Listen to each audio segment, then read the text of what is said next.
What ups and downs have I had running a small space business in Q2 of this year? I'm going to talk about the consulting and then the coaching and then YouTube and then a personal update at the end. I run a small consulting business that helps companies, government entities, nonprofits, and individuals to grow in space. And if you saw my last quarterly update, which I will link above, you know that I was really struggling at the start of this year. That continued on until like May.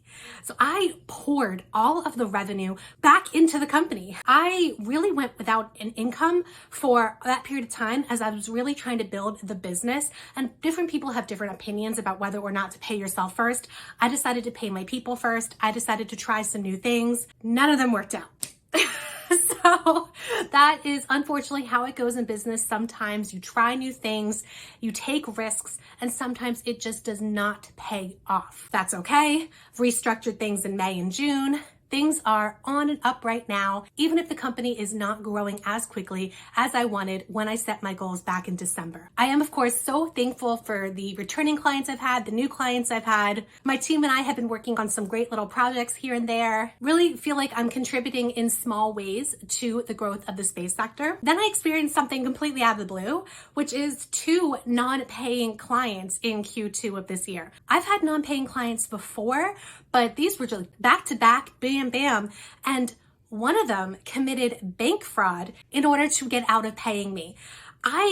When I heard the term, the cost of doing business, I did not realize that for a small business like mine, that would include bank fraud. Like, never crossed my mind. So if you're out there, just know that there are people who are just unethical, who will take advantage of you no matter how small or large your company is. And even already in Q3, I had one client who lied to me in order to get out of a commitment. And so what this is telling me is that I still need to do a better job at vetting my clients.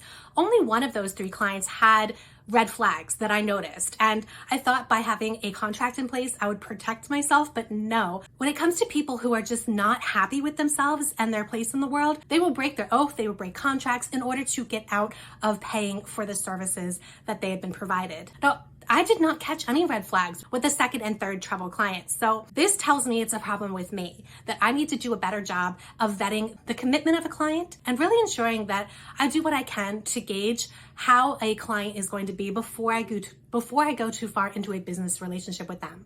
And in fact, I have started to do this a lot more, vetting leads. There was one lead in particular that continuously was lying to me, and I decided to let that relationship go. One thing I really don't like about running a business is that as a business owner, I am primarily in sales, and I have never liked sales. I'm a scientist. One thing I've been doing is shifting more of my attention towards brand building and promotion and getting more inbound clients rather than chasing leads who ghost me or ignore me or tell me one thing and then do the opposite, tell me yes when they mean no. I mean, like, that's the part of business that just drives me crazy. It drains me. And I'm really trying to get my business away from that kind of clientele generation engagement. I only want to work with people who want to work with me and are committed to working with me. And again, I'm so thankful to the new and returning clients that we have had in Q2 and continue to have in Q3. Something completely unexpected, which was within 2 weeks of each other, 2 huge players, very similar to each other, contacted us out of the blue, like completely unsolicited,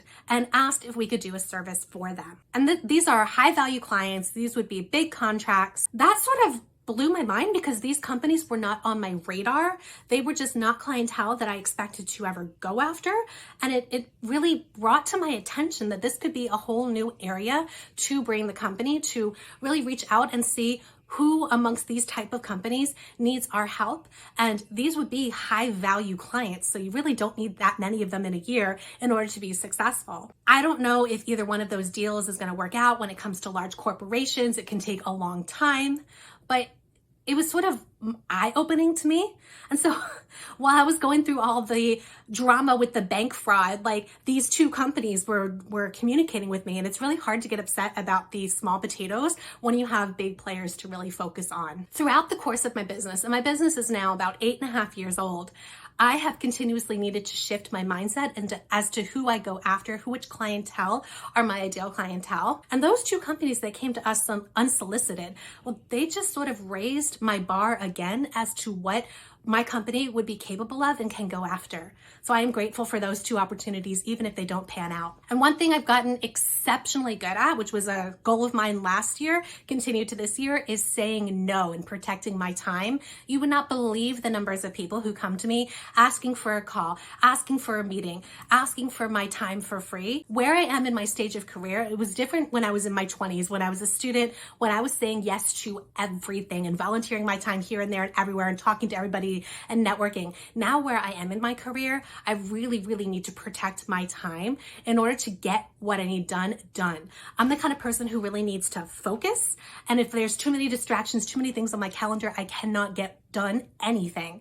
And so learning that about myself has really helped me to figure out how to be as productive as I can. And that's protecting my time to speak with only the people who will either move my business forward or help me reach my goals, with the occasional intentional giving of my time for free, or speaking to students, that kind of thing. So that brings me to the coaching side, which is where I get the most inbound communication.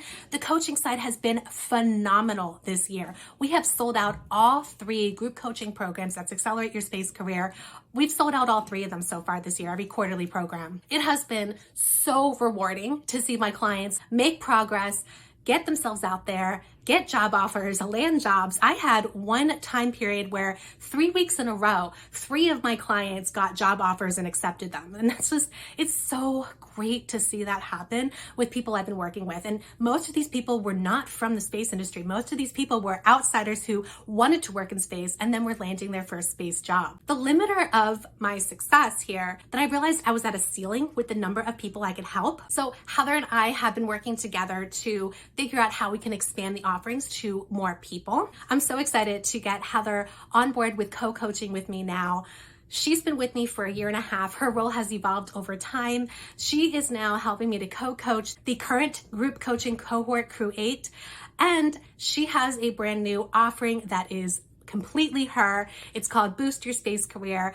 Reach out to her, reach out to me, and I'll put you in touch if you're interested in her services for giving feedback on resumes and LinkedIn, doing mock interviews, just private coaching. Like, I will put you in touch with her. She's doing great. To open up coaching more broad, we are also about to offer something called Fuel Your Space Career, which is sort of like an entry-level way to get into coaching. It is open to anybody at a more affordable price point, and it's a group coaching program that will be weekly. So instead of being a quarterly program that's 8 weeks long, this will be continuous. I'm really excited to kick that off in August. The link is down below if you want more information about space career coaching. Which brings me to YouTube, which is a surprising area of growth. And I guess it's not too surprising because that's where I've really chosen to focus in June and July. What I was finding in May was that I was recording videos, but not bothering to do anything with them, not editing them, not putting them out there, because I had this perfectionism streak. So what I did at the end of May was I set myself a challenge. I was going to post every single day in June. Now, that quickly morphed into every single non-holiday weekday in June, I will post and see if I can get over that perfectionism streak. Y'all, I mean, like, it worked. It brought you here, most likely. Talking about space for like 15 minutes is super easy for me because this is what I live and breathe. This is my passion. I've worked in the space sector for over 20 years. So like, this is the stuff that I know inside and out. The hard part for me is the editing. I'm not a very good editor, and the scheduling. So days when I have a lot of client work or just a packed schedule, it's really hard for me to fit in the 2 or 3 hours that I need to put out a YouTube video without it going too far into dinner time. I've seen the tip several times out there that you need to post like 100 YouTube videos before you even start focusing on anything else. And thanks to my June commitment, surpassed 100 videos. And I know I have a long way to go, right? I thank you all for bearing with me. I'm still learning. My videos, I think, are better than they were, 6 months, a year ago.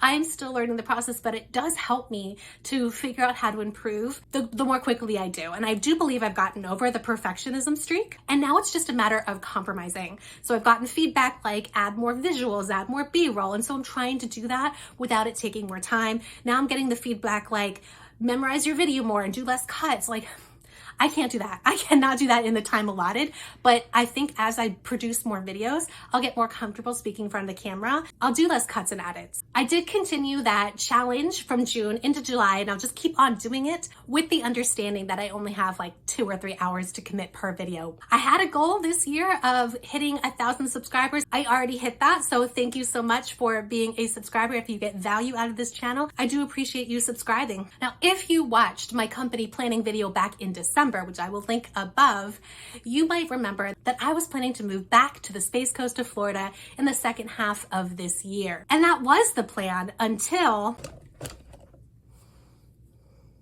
we are expecting our 6th child in October. So of course the move is a little bit delayed. We are still planning to move to the Space Coast of Florida December if we're really crazy, but most likely early next year. We're doing all the things like looking at the housing market and inventory in Brevard County, Florida, saving money, and of course getting our own house here ready to sell. I will keep you all informed and do a whole series on when we are house shopping and moving to the Space Coast. So excited to be heading back down there at some point in the next 6 to 9 months is my guess. It really depends on how crazy we are moving with 6 children, including a very young baby, 3 cats, a dog, all of that to another state. We are of course thrilled and excited to welcome another girl into our family. That makes it 3 boys, 3 girls. I don't know exactly how my posting productivity will be come October when she's expected, but I will keep you all informed. And if you are curious about what it is like to run a space consulting company, check out this video next. I go through all the things I love about it.